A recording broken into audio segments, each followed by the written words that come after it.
Hi guys, good evening everyone. Anari, this is your Elizabeth Boyser, ang inyong indayabag kulingang sa buhay. So, ayan, bumabati po sa inyong lahat ng good evening and good night. Yan, sa lahat ng mga Pilipino out there or saan man sa sulok sa buong mundo, especially dyan sa Pilipinas, mag-ingat po tayong lahat. Ingatan po natin ang ating katawan, ang ating sarili para makaiwas po tayo sa mga anumang sakit. Ayan, mas manatili po tayong nasa bahay para makaiwas po ng disgrasya at sakit sa katawan.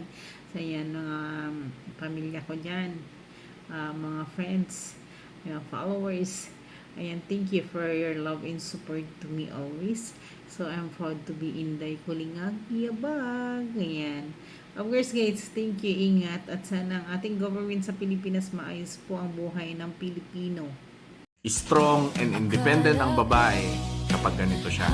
Number 1, may sariling diskarte at sariling pera. Hindi siya umaasa sa lalaki para mabuhay o para maging masaya. Number 2, hindi siya takot. Lo, may anak ka no? Tingin ka sa akin. Ang ganda mo pa rin.